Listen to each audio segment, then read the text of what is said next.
welcome, welcome. We are so pleased that you are here tonight and you have found us in the back room. We have an absolutely marvelous array of authors for you this evening, and we're so pleased to bring them to you. I'm your host for the evening, Hank Philippi Ryan, the USA Today bestselling author of 15 going on 16.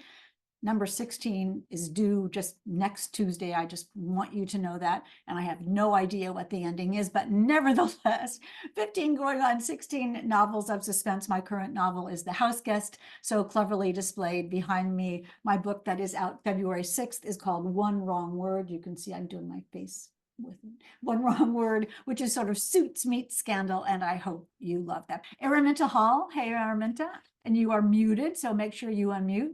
Araminta Hall has worked as a writer, journalist, and teacher. She has an MA in creative writing and authorship from the University of Sussex and teaches creative writing at the New Writing South in Brighton, England, where she lives with her husband and 3 children.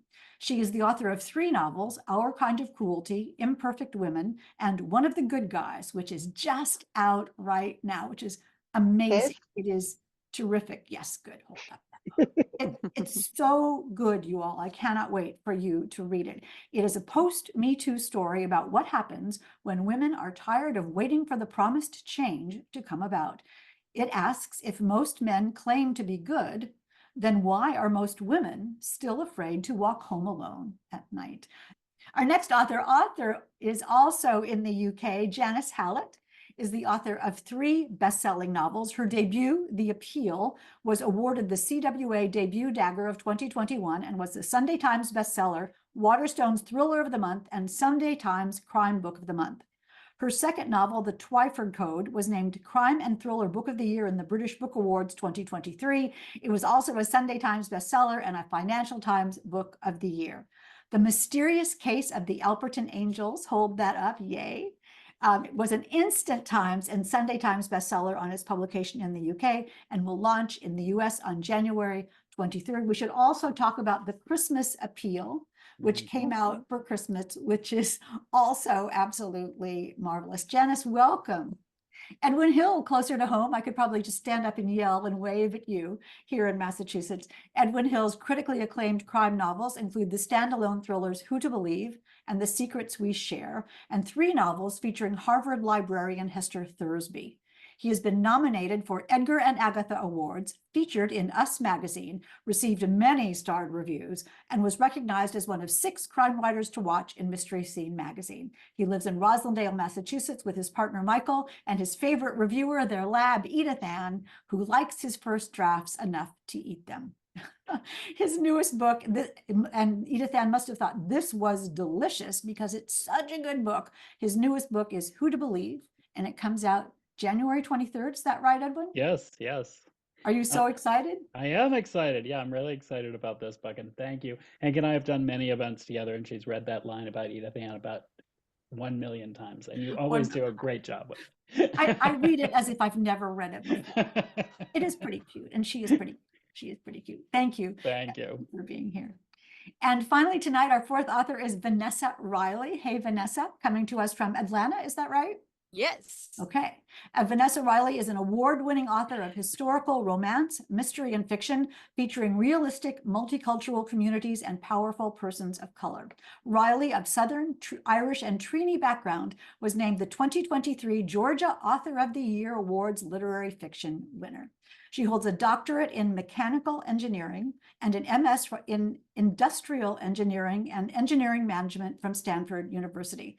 I'm so sorry. That's such a surprise. I mean, that you are a woman of many talents. Her latest release is Murder in Drury Lane. Hold that up. The second installment of the critically acclaimed Lady Worthing series, which combines elements of an Agatha Christie-style whodunit with the vivid portrayal of a more encompassing view of Regency-era England.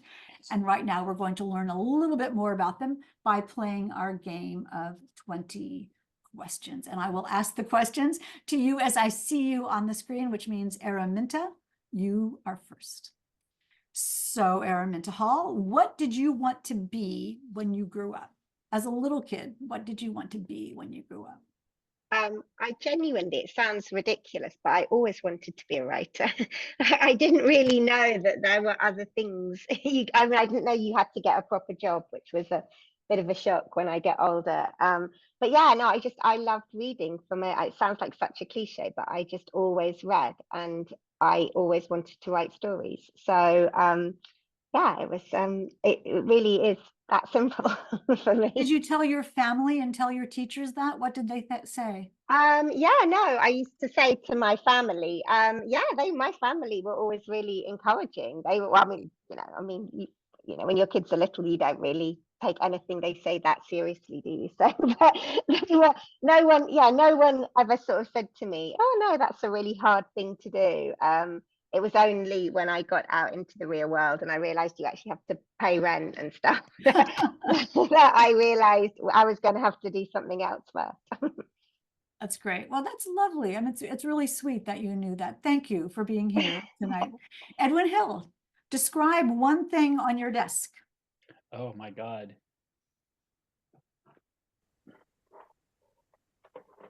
My desk is so messy. I couldn't possibly just describe one thing, but I will say I love this dictionary, which is like 1,000 years old, and um, it has a list of names in the back that I often consult when I'm looking to name characters. Why does a dictionary have a list of names?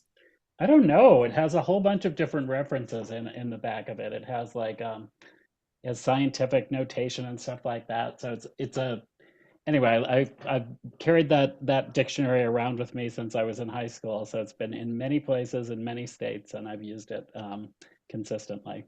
I love that. And it's good luck, I guess, huh? That's Yeah. wonderful. Wonderful. Vanessa Riley, what was your favorite book as a child? Probably Dr. Seuss, Oh, right? Because it just had the cool, clever rhymes. and did you have someone read it to you, or did you read it to yourself, or both? Both. And then I took it upon myself to read it to my brothers and act out the parts. Act out the parts of like thing one and thing two, or the cat? Yes, that was a little hard because you had to keep jumping back and forth, but yes. That's great. I can picture that. It's adorable. Janice Hallett, what was your first job? My first job.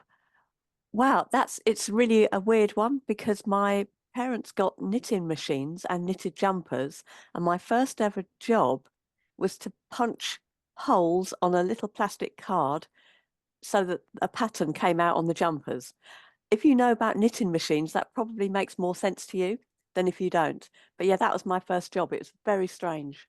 Did you design the patterns or just punch the patterns? Sometimes if people wanted a bespoke design, I would do my best. Otherwise, I'd look at a pattern on a page and then do the punch the holes in the correct part of the grid. It's difficult to How old explain. were you? I was about 16, 17, maybe a little bit younger. That's kind of fascinating. I've never heard anybody. It's very weird. It's a really weird. weird job. I'm glad you got that question. Another thing that Karen and I love about the back room is when we get to hear the book recommendations from our authors. We have asked each author to tell us a book they love, something that they want you to read, because Karen and I, our diabolical scheme is not only to get you to buy all these authors' books, but even more. So your TBR piles go up and up and up. So Araminta, we'll start with you. What book are you recommending? Well, I think I slightly misunderstood this. I didn't think it. I thought it was meant to be a book from like our past. But No, yes, that's good. Okay, cool, excellent. Well, yes, Daphne du Maurier, Rebecca, and I haven't got a book to hold up, so I've really failed at this task. No, we have the graphic. It's all good. Yeah, I can see it. Yeah, no, it is. It's sort of my all-time favorite book because I just think it's like, if it was published today, it would be like a huge, great big thriller, because it's sort of the perfect mystery thriller, literary masterpiece, I think, and it's just amazing how the story unfolds and the characters, and And it has what we would now call a massive twist, sort of about 3/4 of the way through. So for me, that is the book that if I ever have to recommend one book, it's always the book that I say, because I think it's really pretty unbeatable in sort of every genre of writing. Edwin Hill, what are you recommending? I'm recommending this book, which is called Devil's at the Door by Tessa Wiegert. And I really, this is the fourth book in this series, and the series is just terrific. I thought Tessa did a really nice, it's really, when you're writing a series, one of the challenging things to do is to provide entry points for new readers. And this is the fourth book in the series, and she did a really good job of resetting the series. And the main characters in the novel, the main character is a woman named Shanna Merchant, who's a police detective. And she, for the first three books, she was dealing with a serial killer who was a relative, and that was really exciting. That storyline has sort of come to a close. And Hate when that happens. Yeah, serial killer who's a relative. That story has sort of come to a close, and now we're starting up a new storyline and a new set of stories that are going to carry through the next couple of books, I think. Fantastic. And it's just Tessa's- really atmospheric and beautiful. Yeah, she's a wonderful pal, and she's getting a lot of love in the comments. So we'll have to let her know that. Vanessa, what book are you recommending? I'm all things historical, so I'm actually recommending The American Queen. This is by Vanessa Miller. It comes out at the end of the month. It's one of these wonderful stories of hidden history. You're going to be introduced to Luella Montgomery, who, after enslavement ends, she leads a group of people to a territory right between North Carolina and South Carolina, and they literally set up a kingdom. It's actual part of history. I don't know exactly how the government allowed a kingdom to be formed without some sort of insurrection happening, but it actually happened. And it's atmospheric. It takes you there, and it's really history we should know about. So you're going to learn about Luella Montgomery and how she encouraged a group of people to bond together and build a society.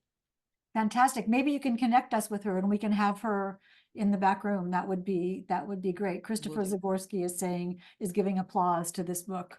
As Excellent. well. Thank you. Of I will course. let Vanessa know. Wonderful. And Janice, how about you? I would like to recommend The Square of Sevens by Laura Shepherd Robinson.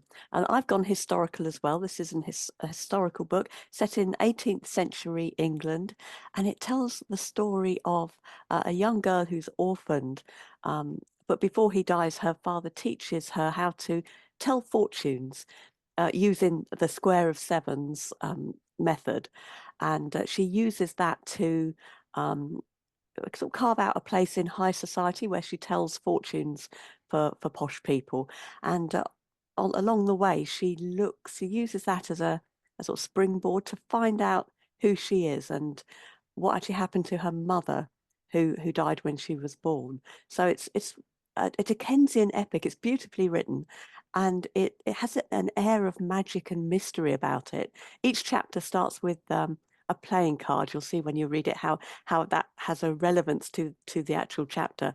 And it's about knowing who you are, finding out where you come from, and it's about family. So it's just an all-round brilliant read. So I'd love to recommend it. Wasn't that fun? We hope you enjoyed that taste of what a backroom session is like. But more fun comes immediately afterward. That's when the audience is broken up into 4 breakout rooms, and each author in turn visits each room. We'd love to show you what a breakout session is like, because those relaxed face-to-face conversations between best-selling authors and readers are the hallmark of backroom events. But breakout sessions are never recorded, because what's said in the back room stays in the back room.